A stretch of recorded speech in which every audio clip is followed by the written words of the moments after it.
दोस्तों अगर आपके पास कोई लैपटॉप या फिर पीसी है जिसमें पीसी पे या फिर लैपटॉप पे आप डिफ़ॉल्ट एप्लीकेशन को कैसे मैनेज कर सकते हैं, सो इस वीडियो में आपको बताऊंगा। सबसे पहले आपको यहाँ पे स्टार्ट मेन्यू में जाने के बाद सेटिंग्स पे क्लिक करना है। इसके बाद यहाँ पर इस तरीके से आपको डिफ़ॉल्ट ऐप सर्च करना होगा। जैसे यहाँ पर सर्च करेंगे तो डिफ़ॉल्ट एप्लीकेशन का जो भी यहाँ पे होगा वो स्क्रीन यहाँ पर ओपन हो जाएगा। जस्ट यहाँ पर अभी आप देख सकते हैं यहाँ पे वेब ब्राउज़र में माइक्रोसॉफ्ट एज यहाँ पे बाय डिफ़ॉल्ट एप्लीकेशन है। सो यहाँ पर अगर मैं गूगल क्रोम पे क्लिक करता हूँ तो यहाँ पे इस तरीके से एक स्क्रीन पे मैसेज आ जाता है। यहाँ पर मैं यहाँ पे स्विच एनीवे करता हूँ तो यहाँ पर जो ब्राउज़र होगा वो यहाँ पे माइक्रोसॉफ्ट एज से चेंज होकर के गूगल क्रोम हो जाएगा। सो इसी तरीके से अगर आप कोई और भी सेटिंग्स यहाँ पर चेंज करना चाहते हैं, जैसे कि यहाँ पे वीडियो प्लेयर है, वीडियो प्लेयर है, मूवीज़ एंड टीवीज़, यहाँ पे ये सॉफ्टवेयर जो है कि बाय डिफ़ॉल्ट एप्लीकेशन में सेट किया हुआ।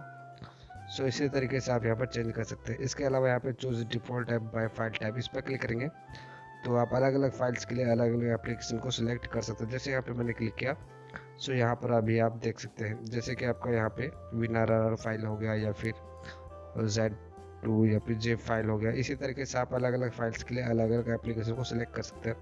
मैं ऐसे बैक कर देता हूँ। इसके अलावा यहाँ पर रिकमेंडेड ब्राउज़र सेटिंग आपको मिलता है। अगर आप इस पर क्लिक करेंगे तो जो ये माइक्रोसॉफ्ट का विंडोज 10 है, ये जो आपको ब्राउज़र रिकमेंड करेगा वो यहाँ पर आप देख सकते हैं। यहाँ पे ये ब्राउज़र जो है कि माइक्रोसॉफ्ट एज यहाँ पे रिकमेंड कर रहा है। सो इस तरीके से आप अपने डिफ़ॉल्ट एप्लीकेशन को मैनेज कर सकते हैं विंडोज 10 पे।